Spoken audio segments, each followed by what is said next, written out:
Okay, so I thought I'd make a quick video to kind of give you an overview on how to put these paints onto these power armors. Now, I know everybody knows how to apply power armor paint. That's not what I'm getting at.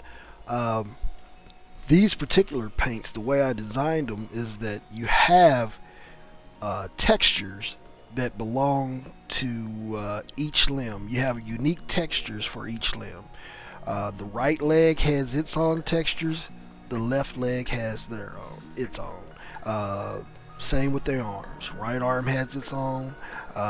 Left arm has its own. The way it works, the way I set it up, is that I had to set it up through the compiler because Bethesda, the way they have it set up is that you only use one texture for both limbs. You only have one texture that you use for the arms and one texture that you use for the legs. I think the only power armor that actually has two textures is the Raider power armor, if I'm not mistaken. I could be wrong about that. I haven't retextured that, but due to the way it's designed, I think it has two textures for the limbs out of necessity. Now, the way that I approached it is that I made there's two different paints per set. Now, what I mean by that is that you have the green camo set and then you have the red camo, which is the Devil Dogs. Now, for the Devil Dogs, you have the textures which are labeled F4, WT, DD, and DD2. Those textures work together. Now, the way it works is that F4 WTDD has either the left or right arm or the left or right leg. Like, say for instance, if you pick the Devil Dogs, well, what you would do, you would either use F4 WTDD1 or DD2 for your torso, or the same for your helmet. It's either going to be DD or DD2. You can use, it's interchangeable. You can use, there's two different choices for the helmet and two different choices for the torso. Now, when it comes to the arms and legs, let's say if you use DD for the right arm. Well, that automatically means that DD2 goes on the left arm.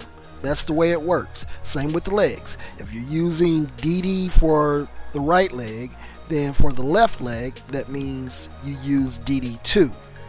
Those are the only things that are different as far as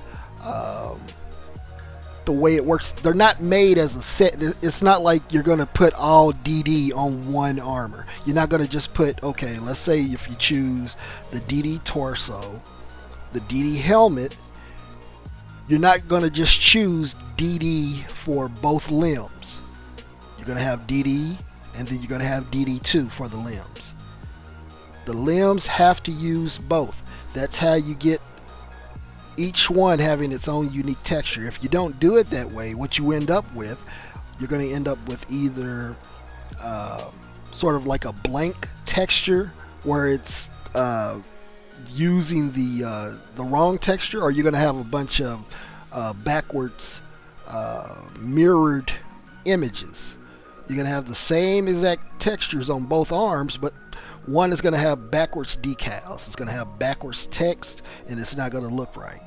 So again, the way it works, in order to get what you see here, is that you have to use DD on one arm, DD2 on the other. Same with the legs. DD on one leg, DD2 on the other.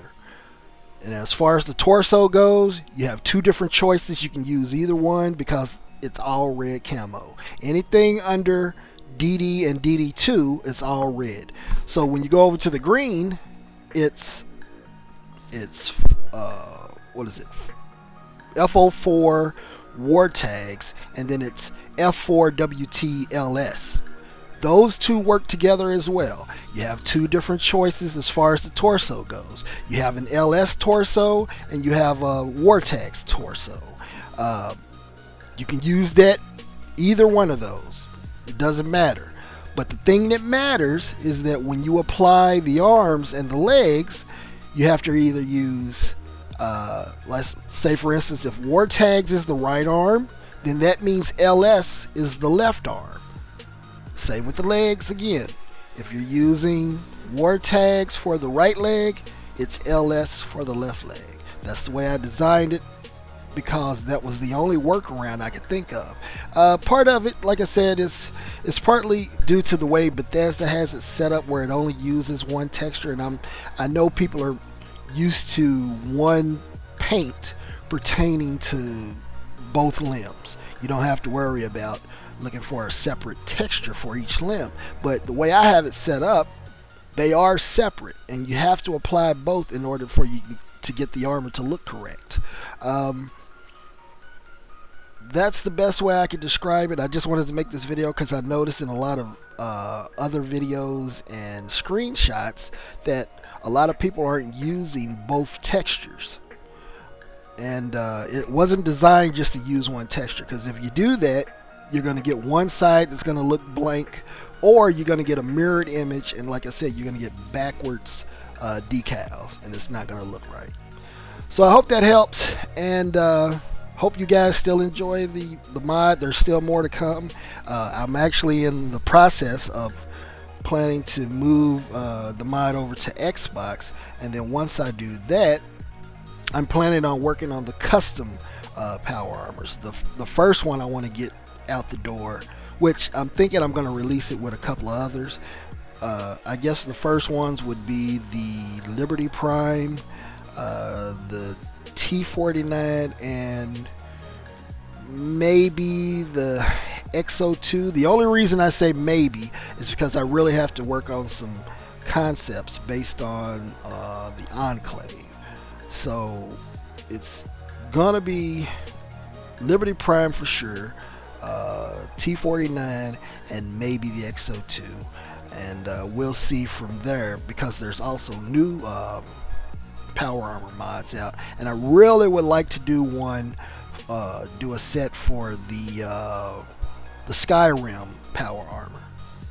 That's one of my favorites, one of my favorite new custom ones. So I do have a plan for that one. I've already gathered some assets, and I've already conceptualized some of the things I want to do with that, but I have to wait until the compiler patch is ready.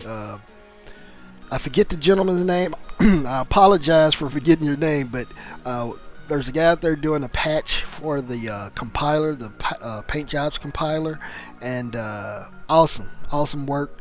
Allows me to do what I do, so I'm looking forward to using it. So again, like I said, I hope this helps, and just stay tuned. There's more to come. Take care.